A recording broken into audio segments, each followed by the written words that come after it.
Welcome, 6th grade. We are going to talk about time and temperature for today. Convert each measurement to feet and inches.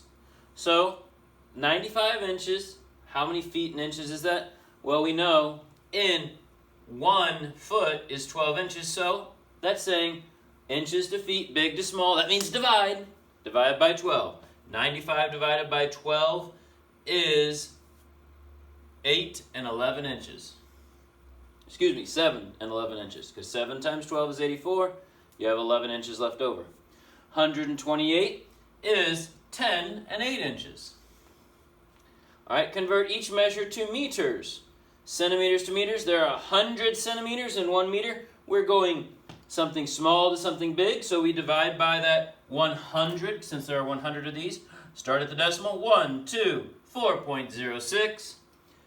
24,671 millimeters. There are 1,000 millimeters in 1 meter. Going something small to something big means divide. Start at the decimal. 1 and a 2 and a 3. 24.671 meters. Learn to find measures of time and temperature. That's our goal. Time. Hopefully you knew that 1 year was 365 days, 1 year was 12 months, 1 year was 52 weeks, 1 week was 7 days. A day is 24 hours, an hour is 60 minutes, and 1 minute is 60 seconds. So these are the conversion factors we're using. They're in the back of the book if you don't know them. All right, so 2 hours and 5 minutes. They want to know how many minutes that is. Well, 1 hour would be 60 minutes. A second hour would be 60 more, so you add those together. That's 120 plus 5 for 125 minutes. Think, I want hours to go to minutes. That's something big to something small. There's 60 minutes in 1 hour times 60. That's 120.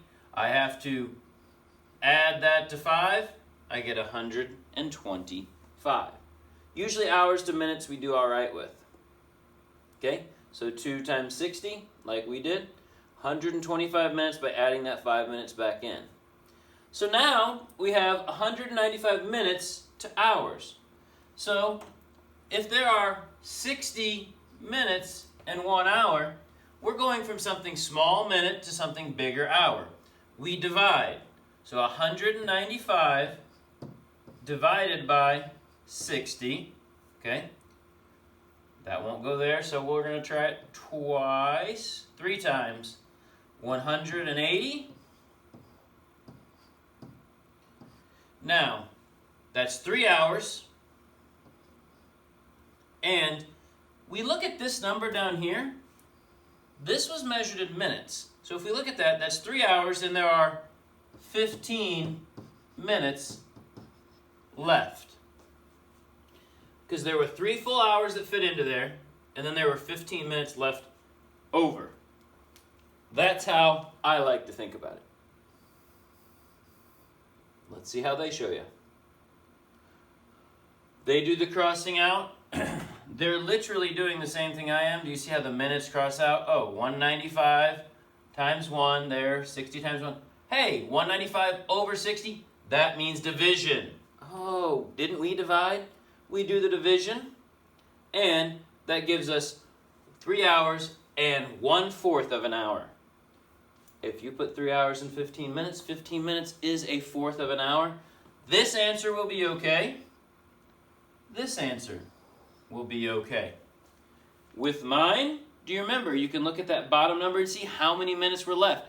After you do the subtraction and get to that decimal, you can look. Oh, there's 15 minutes left. There's 37 minutes left. There's 12 minutes left.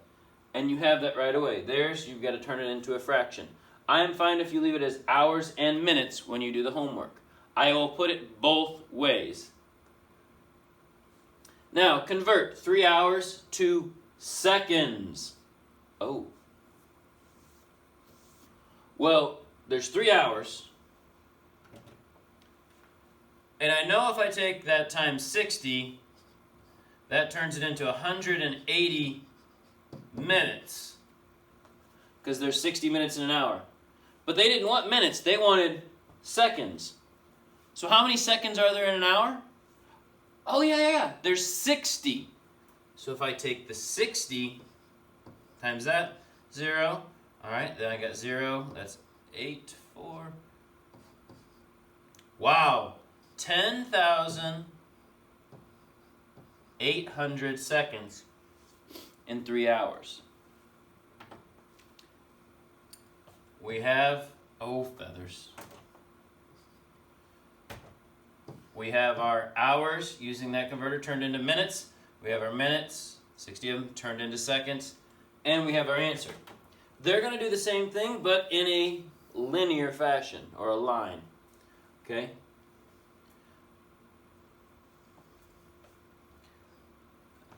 They like to use this. 3 hours over 1. Okay, 60 minutes equals 1 hour. Oh, these are across from each other. They can be canceled out. 60 minutes. All right, minutes cancel out because 60 seconds equals that. 3 hours times 60 times 60. 10,800. All right. 3 days and 7 hours. They want to know it in the number of hours. Well, I have part of it in hours already, so I don't need to do anything with that, but I'm going to need to add that 7 back in. Here, 3 days. Every day is how many hours? 24. So, 3 times 24 is 72 hours. I add that into 7 and I get 79 total hours. Okay? Think. Days. Oh, in a day there's 24 hours. So I know to multiply that because a day is smaller than an hour, or is smaller than an hour. Or excuse me, a day is bigger than an hour, so we know to multiply big to small. Okay? Let's go ahead and see what they did. 3 days and 7 hours. 3 hours times 24. Oh, because there's 24 hours in each day. All right. Then they add that 7 and you get 79 hours. All right. 102 months. Well, how many years is that? Well, we have to think. There are 12 months, 1 year. Months is a smaller thing than a year, so we're dividing. So 102. Now what do we divide by, the 1 or the 12? The 12. I hope you knew that. All right. 7 was 84. So 8 would be 96. All right. So 12, that'd be 6. So this is our number of years. And if we look here, we have 8 years. And you can think about this one. 8 years and 6 months. Now, they're going to get a fraction, and it's going to be 1/2. So their answer is going to be 8 1/2. How they did that is 6 months were left over, and there's 12 months in a year. Do you see how 6/12 reduces to 1/2? So there's your 8 and 1/2. That's how they got there. Okay? I am fine if you leave it like this, and if you have it as 8 1/2, I am completely fine with that as well. All right. So we move on. They set up their nice little chart here. Let me go ahead and get rid of some of this. All right. 102 over 12. That means division. We divided. 8 1/2 years. Remember I said they got to the half? That 6 months that was left over, they put over 12, and then they reduced it. Okay? 2 days. They want to turn it into minutes. You must remember, I can't go straight to minutes, so I got to think, how do I get there? Well, if I go days to hours, I can go hours to minutes. Have to think. Well, 2 days. Well, each day is 24 hours. So that's 48 hours. I'm closer, but I'm not to minutes. How do we turn hours into minutes? Well, turning hours into minutes, hours are bigger than minutes, so we're going to divide, or excuse me, we're going to multiply again. But by what? Because there's 60 minutes in 1 hour.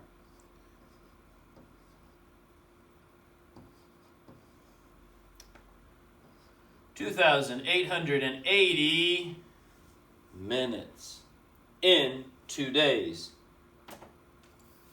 Now, some of these big conversions may not help you a lot, but if you're setting a timer on an oven or setting a timer on other things like that, it might help to know how many minutes or seconds you need to set stuff for. Now, notice they set up two things here. Days, oh, they're across from each other. 24 hours equals 1 day. Remember, that's that fancy one. 60 hours equals 60 minutes equals 1 hour. Oh, we can cross off days, they're crossed. Cross off hours, they're crossed. Do the multiplication, 2,880. All right. The time between the start of an activity and the end of an activity is called elapsed time. Elapsed time, when you look at a video, the length of the video is the elapsed time that was videoed. So Sean was scheduled to arrive at 10:15 a.m. He was 1 hour and 55 minutes late. 1 hour and 55 minutes late. So our job is to know when he arrived. It's a lot of you are going to go like this. Oh, I know what to do. Oh, I'm going to line up those. I'm going to go like this. I'm going to go like this. That's 0. That's 1. He arrived at 11:70 a.m. Here's the problem. There's no 70 in time. So we have one of two ways you can do it. There's not supposed to be 60 or 70 minutes in an hour. So if I take 60 away from that, so I took 60 away from here, so that leaves me with 10. Since I took 1 hour away, I'm going to add that hour over here, and I'm going to get 12, because that was like adding 1 hour here. I'm going to borrow the 60, and I'm going to move it over. So instead of going from a bigger to a smaller, I'm going to borrow 60 minutes, and I'm going to move it over here. 12:10 a.m. Some of you may want to do that. Oh, I see that the number behind the colons is bigger than 60. I can take 60 away, and I can add an hour in. That will work, okay? That's one way to do it. Many more of you will be kind of like me. 10:15. He was an hour and 55 minutes late. An hour and 55 minutes late, that's really close to 2 hours. So if he was 2 hours late, that would be 12:15. So that was 2 hours. If that was 2 hours, it'd be 12:15. But he was 5 minutes less than 2 hours. So I take 5 minutes away because it wasn't quite 2 hours, and I get 12:10. Way one of thinking about it. If your number behind here is bigger than 60, you take that 60, borrow it, subtract it away. That leaves 10. But now that means I borrowed it and put an hour over here, and you get your answer. Over here, you're thinking, that's close to 2, 12:15. Well, but it wasn't exactly 2. It was 5 minutes shorter than 2, so this is 5 minutes shorter than 2 hours late. Let's go ahead and show you how they show it.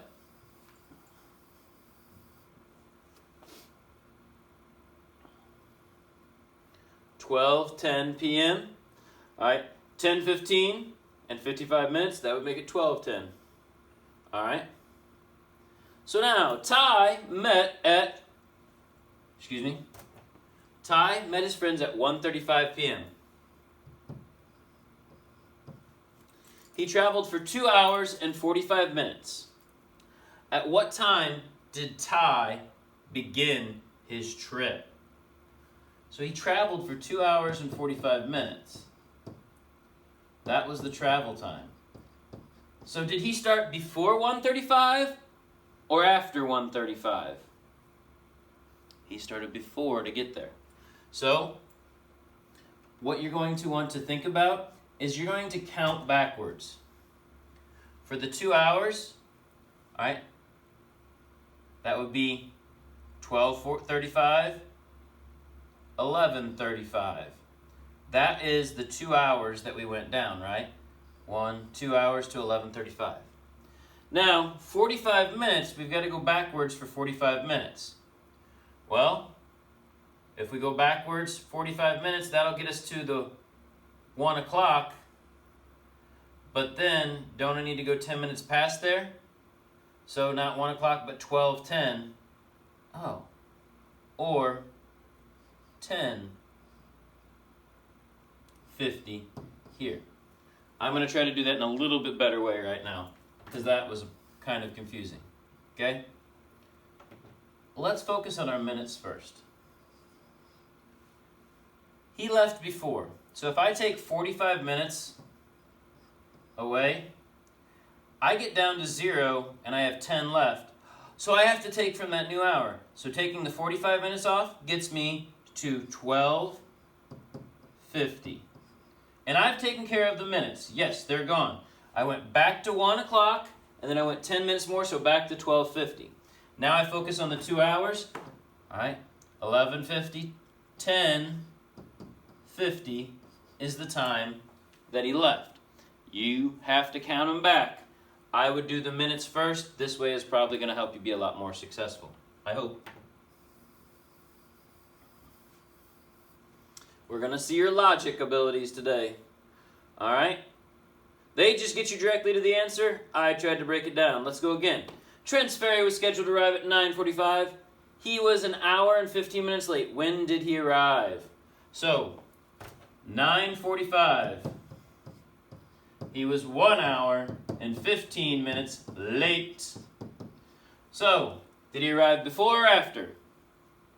Hopefully you see he arrived before. We're going to do this 2 ways. I can add in that 1, set up that colon there, 15, okay?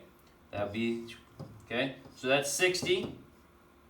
That'd be 10:60 is when he arrived. Do we usually set up times in 60? No, so I'm going to think, I'm taking this 60 out of here, so I get 0. But if I take a 60 away, that's 60 minutes. I need to add an hour. He arrived at 11 a.m. Or another way you can think of it, that 9:45. Many people will look at the minutes first and think, oh, that's 60 minutes. So if I add 15, that gets him to 10 o'clock.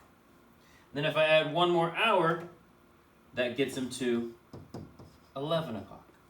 So we broke it down into workable parts. Both are good ways to do this.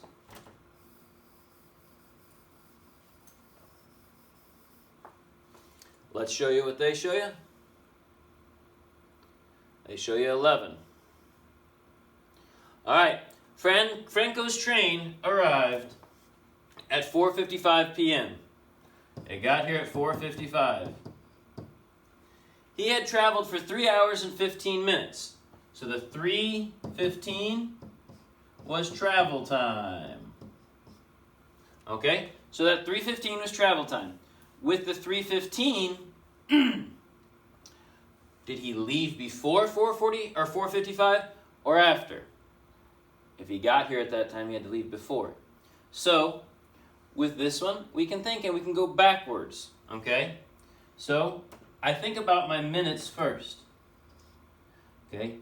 15 minutes. All right. Oh, good. That's a lot bigger than that. That works out. So, if I go back 15 minutes from 55, that gets me to 40. So, just taking the minutes off, I got to 40. Now, there's 3 hours. 1, 2, 3. That gets me to 3, 2, 1. 1.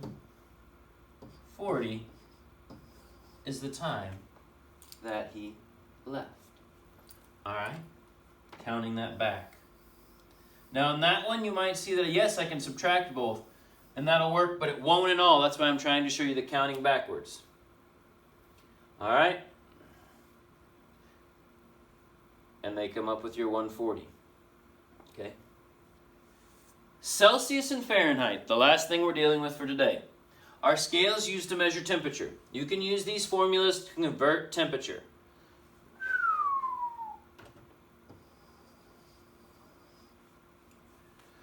All right, Fahrenheit equals 9/5 C plus 32.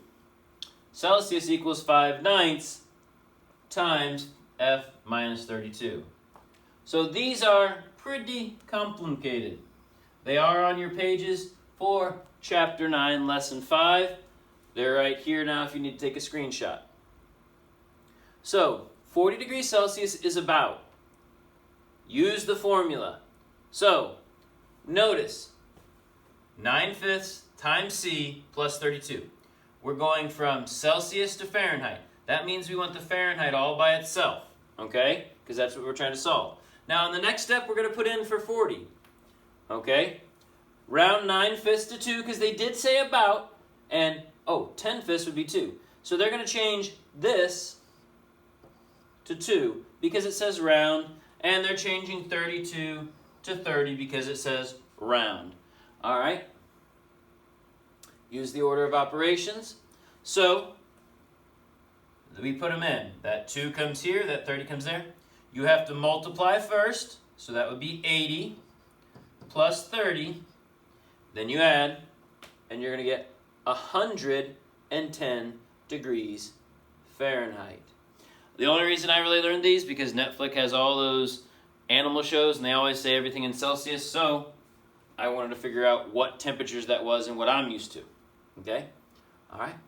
So, Fahrenheit is to Celsius. Celsius is what we're finding, so we're going to use that formula. C all by itself. Write out this blank first, then we plug in. All right? We're going to make this about 1/2, and 32 is going to go to 30 just for ease because it does say about. Now, if you don't, I will look at your work and I will see. Well, actually, I won't be able to look at your work. So I will probably try to put the answer in both ways. All right. Use the order of operations. Okay. So we have to do the stuff in parentheses first. That is 40 times 1/2. Multiplying by 1/2 is the same as dividing by 2. So the Celsius temperature is about 20 degrees. With these, it's literally doing the work to put in the answer. Estimate the temperature. Fahrenheit is what we're looking for. It'll be all by itself on this side. All right? They're going to round to 2 and 30. Okay? So, we have to multiply first. That's 24 plus 30. We're going to get 55 degrees, 54 degrees Celsius. Don't know where I came up with 55. All right. C is all by itself. So that's what we want to be, or it's what we're looking for. So we put it all by itself on the side of the equation. They're going to round and put in those numbers, that 1/2 and that 30. They're going to round these two. All right. So we have to do what's in parentheses first. That would be 52 times 1/2. Oh, I can simplify. 26. 26 degrees Celsius is going to be our answer. All right. With these time ones, please know, if you use the formula, you write out the steps, do the order, it will always come out. Thank you so much. Goodbye.